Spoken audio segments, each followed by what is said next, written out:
याद करिए वह समय जब विद्यालयों में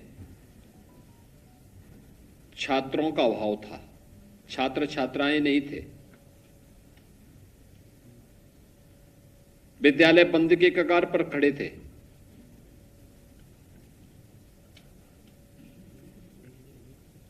भवन जर्जर पड़े हुए थे,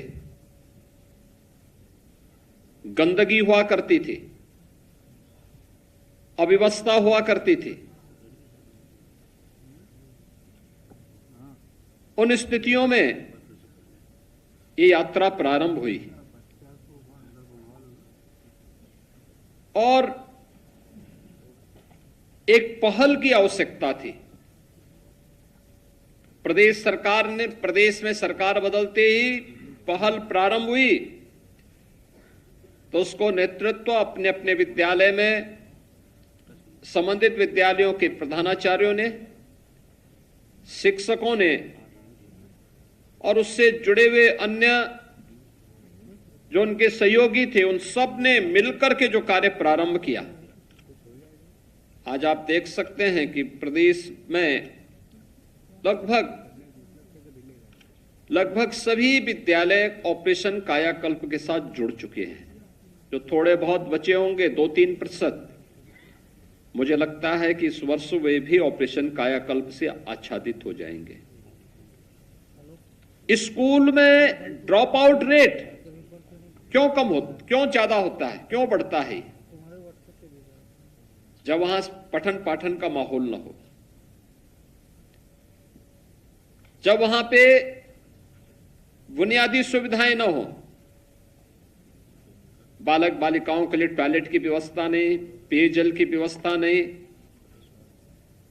शिक्षक कभी आ रहे हैं कभी नहीं आ रहे हैं, गंदगी हो, खेल कूद की कोई व्यवस्था न हो, उस शुरुआत में उस प्रकार के अनुकूल वातावरण बनाने के लिए जो अभिनव प्रयास होने चाहिए, जब वह नहीं हुए तो हम लोग देखते थे कि एक सामान्य व्यक्ति भी अपने बच्चों को बेसिक शिक्षा परिषद के स्कूल में 2017 के पहले नहीं भेजना चाहता था। और अभी मैं देख रहा था, जब यहां पर मैं विभिन्न विद्यालयों ने जो अभिनव प्रयास किए हैं और उसके परिणाम सामने आए हैं, आप अनुमान करेंगे बेसिक शिक्षा परिषद के स्कूलों में अब 800 और 900 और 1000 और 1200 तक बच्चे हों, यह एक नए परिषदीय विद्यालयों की तस्वीर को दुनिया के सामने रखता है। लोग यही बोलते थे 2017 में कि सब क्या हो रहा है, आप लोग दे तो रहे हैं लेकिन उसका रिजल्ट क्या है? हमने कहा रिजल्ट भी आएगा, रिजल्ट भी आएगा। अभी सरकार आई है, उन बच्चों के भविष्य के साथ खिलवाड़ करने की छूट नहीं मिलनी चाहिए। जिन बच्चों ने पढ़ने के एक लालसा से स्कूल तो गए लेकिन फिर असमय उसको वापस आना पड़ा, फिर जाना उसने बंद कर दिया। अब स्थिति बंद होनी चाहिए। और आज मुझे बताते हुए प्रसन्नता है, इन स्कूलों में छात्र छात्राओं की संख्या बढ़ी है। बेसिक शिक्षा परिषद से कहूंगा कि प्रदेश भर के जितने भी बीएड और एमएड के छात्र होंगे, इनको एक सप्ताह के लिए वहां से छुट्टी करवा करके बेसिक शिक्षा परिषद के विद्यालयों में निपुण कार्यक्रम के आंकलन के लिए उन्हें भेजने की आवश्यकता है। उनकी ट्रेनिंग भी होगी फील्ड में, और फील्ड में ट्रेनिंग के साथ साथ वे वहां जाकर के देखें तो क्या हो रहा है और कैसे उनको कार्य करना है। दूसरा, वे वहां जाएंगे तो उन्हें स्मार्ट क्लास के साथ जुड़ने का अवसर भी प्राप्त होगा, डिजिटल लाइब्रेरी के साथ जुड़ने का अवसर प्राप्त होगा। क्योंकि इन्होंने जब पढ़ा था, याद करना है, बीएड या एमएड के जो बच्चे इस समय अध्ययन कर रहे हैं, अपनी डिग्री ले रहे हैं, इन्होंने जब इन स्कूलों में पढ़ा होगा तब यहां बुनियादी सुविधाएं नहीं थी, बालक बालिकाओं के लिए टॉयलेट नहीं रहा होगा, तब वहां पे खेल का मैदान नहीं रहा होगा, तब वहां पे अच्छी फ्लोरिंग नहीं रही होगी, तब फर्नीचर नहीं रहा होगा, तब वहां पे डिजिटल लाइब्रेरी और स्मार्ट क्लास नहीं रही होगी। आज इनमें से ज्यादातर सुविधाएं उन विद्यालयों में उपलब्ध हुई हैं, इसलिए वे जाकर के एक और इसको देखें और देख करके और फिर वहां पर ये भी देखें कि रिजल्ट क्या है। हम पहले से परफॉर्मा बना करके दें कि निपुण का आकलन किस रूप में उसे करना है, पहली क्लास का कैसे, दूसरी क्लास का कैसे, तीसरी क्लास का कैसे, चौथी क्लास का कैसे, पांचवी क्लास का कैसे, और फिर उसी फॉर्म में उसको मांगिए। आप देखेंगे रिजल्ट आएंगे, रिजल्ट आएंगे। दूसरा, हमारा प्रयास होना चाहिए कि हर विद्यालय में शिक्षक जरूर हो, छात्र शिक्षक का रेशियो उसको हम हर हाल में मेंटेन करें, हर हाल में मेंटेन करें। ये बेसिक शिक्षा परिषद जिस दिन इस प्रक्रिया को प्रभावी ढंग से क्रियान्वित करेगा, यहां पे छात्रों की संख्या बढ़ेगी।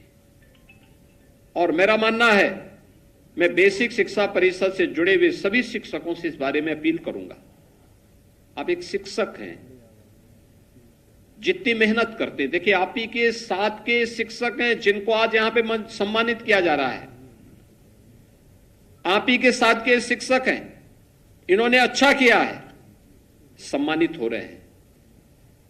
और ये सम्मान एक मंच की एक औपचारिकता होगी, लेकिन उनका सबसे बड़ा सम्मान है जो उनके द्वारा जिन बच्चों को आज प्रशिक्षित किया जा रहा है, जिन बच्चों के भविष्य को समझाने और संवारने का काम हो रहा है, यही बच्चे जीवन भर उन्हें स्मरण करेंगे और अपने उस समय जब वह किसी पद और किसी पोजीशन पर जाएंगे तो उन शिक्षकों का स्मरण उनके मन में सदैव होगा। हमें अपने आप को इस रूप में बनाना है कि आप देश के भविष्य को गढ़ने का काम कर रहे हैं, उसको आगे बढ़ाने का काम कर रहे हैं, और ये महती जिम्मेदारी जो आपके ऊपर है, ईश्वर प्रदत्त जो ये आपके पास एक हथियार है, इसका इस्तेमाल राष्ट्र निर्माण के इस प्रवर्तमान कार्यक्रम के साथ जोड़िए, उसको ऐसे ही मत जाने दीजिए। याद रखना, समय और काल किसी का इंतजार नहीं करता है। जो भी व्यक्ति उसको अनावश्यक जाया करता है और स्वयं काल के प्रवाह का शिकार हो जाता है। हमें काल के प्रवाह का शिकार नहीं होना है, बल्कि इसके अनुरूप उससे 2 कदम आगे चल करके, आगे बढ़ करके जो दायित्व है हमारे पास है, उस दायित्व के निर्वहन के लिए अपने आप को तैयार करना है। जिस गांव में विद्यालय है, उस गांव के विद्यालय को, उस गांव और उसके अगल बगल के किसी भी विद्यालय में, किसी भी घर में कोई बच्चा ऐसा न हो जो 5 वर्ष से लेकर 14 वर्ष तक का बच्चा है, उसको स्कूल जरूर लेकर के आइए। बड़ा उपकार होगा आपका समाज पे।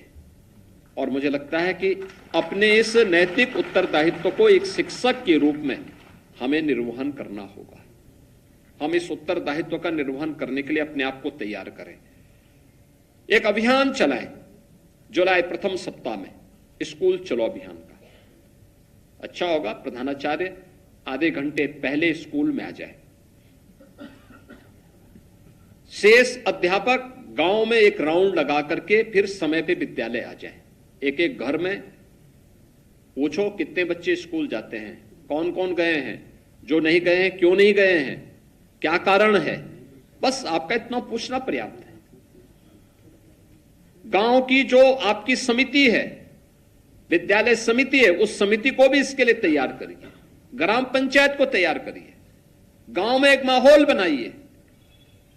पहले दिन विद्यालय खुलने पर गांव के ग्राम प्रधान से और स्कूल की ओर से भी लोगों को कहिए कि भाई जो नए बच्चे आते हैं उनके अभिनंदन की तैयारी होनी चाहिए, ढोल नगाड़ा बजा करके उन बच्चों की तैयारी करिए, टीका लगाइए, उनको अच्छा विद्यालय में मिड डे मील उस दिन उपलब्ध करवाइए। एक माहौल दिखना चाहिए, गांव गांव में इस प्रकार का माहौल दिखना चाहिए। देखिए, कल दिल्ली में 20 राज्यों के मुख्यमंत्रियों की बैठक थी। मुख्यमंत्री और उप मुख्यमंत्रीगण उसमें उपस्थित थे और लगभग 50 के आसपास ये संख्या थी। यूपी के माध्यमिक विद्यालयों में हम लोगों ने प्रोजेक्ट अलंकार के माध्यम से उन विद्यालयों के जो पुराने पड़ चुके जीर्ण शीर्ण विद्यालय थे, उन विद्यालयों के नवनिर्माण के लिए, उनमें नवाचार के लिए, उनमें टेक्नोलॉजी का बेहतर समावेश करने के लिए जो कार्य और जो कदम उठाए गए, उसके जो रिजल्ट आए हैं, कल उसका प्रेजेंटेशन भी हमने यूपी के माध्यम से वहां पे प्रस्तुत किया है। आप सोचिए, लाखों बच्चों को उसके माध्यम से, लाखों बच्चों के जीवन में परिवर्तन हुआ है, हजारों नौजवानों को रोजगार का सृजन भी हुआ है और ढेर सारे अन्य लोगों के लिए वहां पे अन्य रोजगार का सृजन, अन्य तरीके से प्रत्यक्ष और अप्रत्यक्ष रूप से रोजगार का सृजन भी नए संस्थानों के माध्यम से देखने को मिला है। प्रयास करने से परिणाम आते हैं। व्यक्ति जब प्रयास ही नहीं करेगा तो परिणाम कहां से आएगा। और आज इसी के माध्यम से हम लोगों ने सभी कार्य यहां पे किए हैं। निपुण आकलन के माध्यम से उत्कृष्ट प्रदर्शन करने वाले शिक्षकों का भी आज यहां सम्मान हुआ है और मुझे लगता है राज्य भर में इस प्रकार के कार्यक्रम किए जाने चाहिए। 21 जून को अंतर्राष्ट्रीय योग दिवस है, उसका 10वां संस्करण होगा। हमारा प्रयास होना चाहिए 21 जून को हर बेसिक शिक्षा परिषद, हर कंपोजिट विद्यालय, हर कस्तूरबा गांधी विद्यालय में अभी से तैयारी हो और अभी से प्रशिक्षण हो। योग का जो प्रोटोकॉल आयुष मंत्रालय ने तैयार किया है, उस प्रोटोकॉल को लेकर के अभी से प्रशिक्षण तैयार हो, अभी से प्रशिक्षित योग शिक्षक वहां तैनात हो और फिर 21 जून के लिए बेसिक और माध्यमिक स्कूलों को, उच्च शिक्षण संस्थानों को, प्रदेश भर के हर संस्थान को रिकॉर्ड मात्रा में विश्व योग दिवस के अवसर पर अपने अपने संस्थानों के साथ जुड़ना चाहिए। अभी से इसकी तैयारी होनी चाहिए। समर कैंप ये बच्चों के अंदर की प्रतिभा को तनाव मुक्त करने के माध्यम से एक मंच मिलेगा। इंडोर एक्टिविटीज, वो कैरम भी खेल सकता है, टेबल टेनिस भी खेल सकता है, बैडमिंटन खेलने की सुविधा भी उसको दीजिए, योग की क्लासेस भी वहां लगाइए, संगीत का वादन, गायन, नृत्य, नाटक, इन सभी कलाओं के बारे में भी उसको प्रशिक्षण देने के कार्यक्रम के साथ उसको जोड़ना चाहिए और फिर अभी प्रशिक्षण दीजिए। इस प्रशिक्षण का एक प्रतिस्पर्धा में जब आप स्कूली गेम्स शुरू करें नवंबर दिसंबर में, एक सप्ताह का कार्यक्रम केवल इसी के लिए जारी करिए। यहां पे 139 उच्चीकृत कस्तूरबा गांधी विद्यालयों के जो नवनिर्मित भवन है या अतिरिक्त डॉर्मेट्री है, इसका लोकार्पण का भी कार्य हुआ। आप सोचिए, वंचित तबके के वे बच्चे, वे बालिकाएं जिसमें सबसे ज्यादा स्कूल छोड़ने की प्रवृत्ति थी, ड्रॉप आउट रेट सर्वाधिक था, कस्तूरबा गांधी ने एक संबल दिया, लेकिन वो केवल 8वीं तक था। हमने पिछले 8 वर्ष में तय किया कि नहीं, इसको 12वीं तक किया जाना चाहिए। आज उनके नवनिर्मित भवन लगभग सभी 746 कस्तूरबा गांधी विद्यालयों के अंदर तैयार हो चुके हैं। क्वालिटी कंट्रोल करना, वहां पे अच्छी सुविधाएं देना, वहां पे लॉजिंग फूडिंग की व्यवस्था अच्छी करना, वहां पे भी कुछ अच्छी एक्टिविटीज हो, क्योंकि ये देश के भविष्य के साथ जुड़ने का कार्यक्रम है और इसको भी हमें आगे बढ़ाने की आवश्यकता है। और 43 मुख्यमंत्री मॉडल कंपोजिट विद्यालय और 66 मुख्यमंत्री अभ्युदय कंपोजिट विद्यालय का शिलान्यास का कार्यक्रम भी संपन्न हुआ है। मैं ओएनजीसी को धन्यवाद दूंगा जिन्होंने 5 विद्यालयों के लिए हमें लगभग 150 करोड़ रुपए अभी तक उपलब्ध करवाए हैं और 5 अन्य के लिए वो देने जा रहे हैं। याद रखना, यूपी शिक्षा का एक नया मॉडल देने जा रहा है, स्कूली शिक्षा का, प्री प्राइमरी से लेकर के और सीनियर सेकेंडरी लेवल तक, प्री प्राइमरी से लेकर के, यानी आंगनबाड़ी को भी हम उसके साथ जोड़ेंगे। 1500 से 200 बच्चों के 2000 बच्चों 1500 से लेकर 2000 बच्चों के लिए एक ही कैंपस में डे स्कूल के रूप में से डेवलप करेंगे। अच्छी साइंस की लैब, बायोलॉजी की है, फिजिक्स की है, केमिस्ट्री की है, कंप्यूटर की है, या फिर आज के जो मॉडर्न एज से जुड़ी हुई टेक्निकल लैब्स होंगे, ये सभी उसमें देने के कार्यक्रम भी उसके साथ जुड़ेंगे। अच्छा उनके पास स्टेडियम होगा, इंडोर गेम का होगा, मल्टीपर्पज हॉल होंगे और एक अच्छा शानदार कैंपस लगभग 10 से 15 एकड़ क्षेत्रफल में उसको डेवलप करने की कार्रवाई को आगे बढ़ाया जा रहा है। और अभी पहले चरण में हमने हर एक जनपद में 2-2 विद्यालय दे दिए हैं, लेकिन हमारा प्रयास है कि अगले सत्र तक हम इसको हर विधानसभा स्तर पर एक एक विद्यालय दें।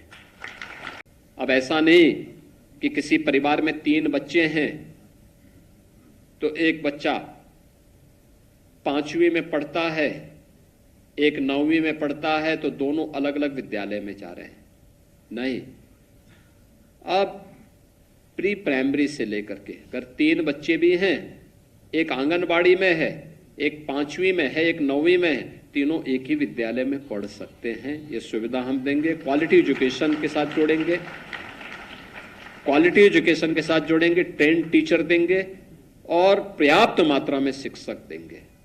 ऐसा नहीं विद्यालय भवन है, शिक्षक नहीं है, शिक्षक है तो फर्नीचर नहीं है, फर्नीचर है तो टॉयलेट नहीं है, ऐसा नहीं होगा। वहां पे सभी प्रकार की सुविधाएं एक छत के नीचे, एक कैंपस में सभी प्रकार की सुविधाएं प्राप्त होंगी। और यह एक नई शुरुआत बेसिक शिक्षा परिषद में, यह भी एक अभिनव प्रयास है, यह भी एक नवाचार बेसिक शिक्षा परिषद। यानी मुझे लगता है कि शिक्षा तो आधारशिला होती है। याद रखना, समाज हो या राष्ट्र, इसकी आधारभूत नींव है शिक्षा, और उसमें भी बेसिक शिक्षा। ये नींव के पत्थर हैं और बेसिक शिक्षा ने पिछले 8 वर्ष में सर्वाधिक नवाचार किए हैं। इनोवेशन का एक नया केंद्र बिंदु बना है उत्तर प्रदेश का बेसिक शिक्षा परिषद। और याद करना, जहां पे इनोवेशन होंगे, जहां नवाचार होंगे, वहां बहुत सारे लोग बोलेंगे भी, उंगलियां भी उठेंगे, लेकिन इसकी चिंता नहीं करनी। आप अपना कार्य में अनवरत आगे बढ़ते रहिए। मुझे पूरा विश्वास है इसके परिणाम, सार्थक परिणाम सामने आएंगे।